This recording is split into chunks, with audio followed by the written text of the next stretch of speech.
Bebaza. This is your early address, your personal finance, the financial solution. Bebaza mukulike mu kalulu. Zimizo ndeka timu za mpira. Asole mani bagenda okusamula bibaawo. Abawangu bangu n'ekye basaba kiri kimu. Tukuume obumu. Mukaso. Tugenda kufunanga ensonga nga tetukkaanya naye tetulwana na kwevuma. Mukitegedde wale mu members. Tukuume obuki? Obumu.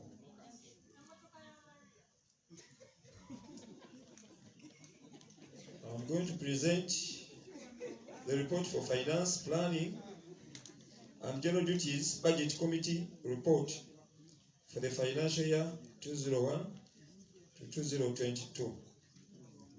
And this report is going to be presented by me, Honorable Senyor Ali Edris, Chairperson, Finance Committee, from Nsangi, Chiso's Ward, Kyengera Town Council.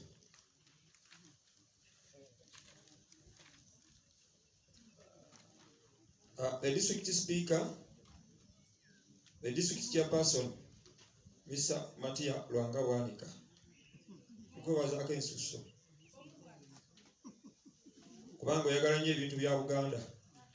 Era nsanyuse nnyo ng'otugamba tugenda tutwala e Buganda. Awo ndi wamu naawe.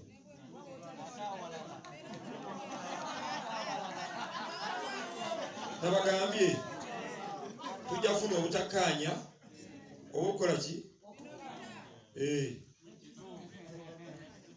The members of the executive committee, honorable councillors, the chief administrative officer, and the technical staff members, ladies and gentlemen, Refinance, Planning and General Duties Committee report to Council for 30th September 2001.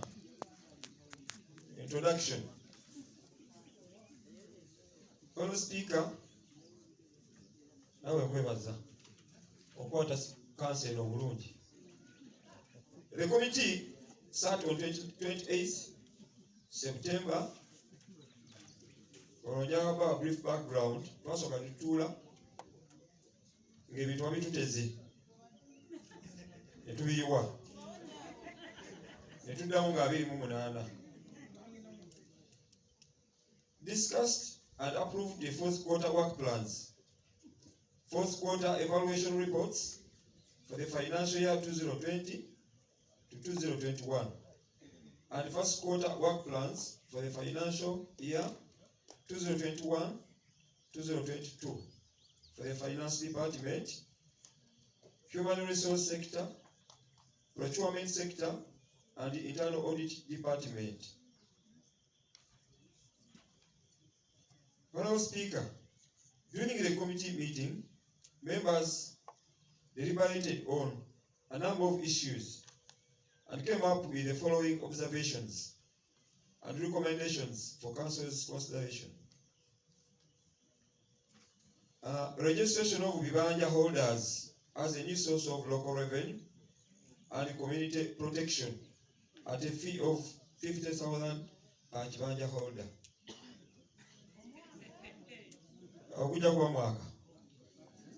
Registration ejja kuba mulundi gumu, kino kigenda kendeeza ku bubbi bw'ettaka.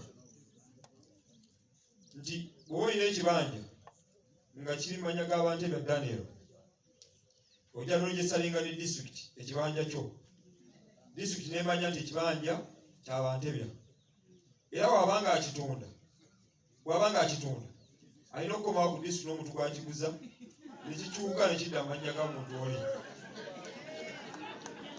Awo tugenda kufuna sente nyingi bawonebo councillors, tunoonya tujja sente. Ate owa municipality, owa town council, sub county zivuddewo, bonna bajja ku district kubanga akakiiko k'eby'ettaka kali kuki? Ku district. Honorable members, baganda bafe abodaboda babadde babagobaganya buli kiseera. The border stages should be gazetted. The border stages should be gazetted, registered with appointed leaders balina okulonda obukulembeze, and each boda to pay annual sticker gye munakanyako nga kanso oba mitwalo 2 ate nga babyekolera bo bennyini.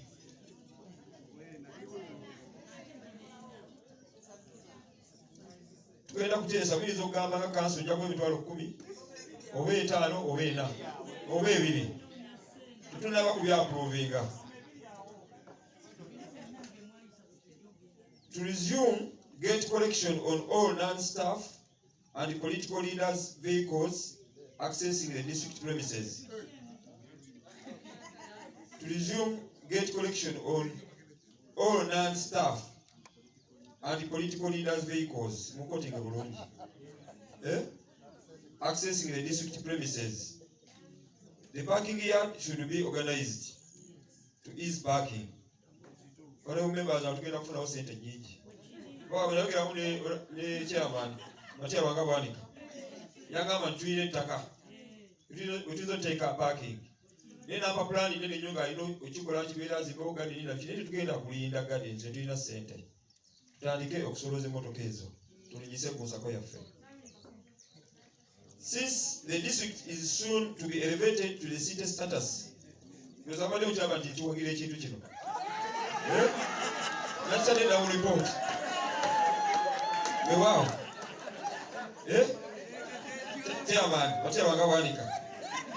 Since the district is soon to be elevated to the city status, collection of street parking fees should be considered. So, wow. The collection of building plan fees should be reinforced. Awali amanyi gafaawo. Oba oli mu town council, oba oli liddawa, tugenda mu gundi. That the committee be availed with a list of tendered out revenue sources. The brief qualified companies and the property tax valuation law should be updated. Honorable members, you know the one. Nachizula anti district valuation law.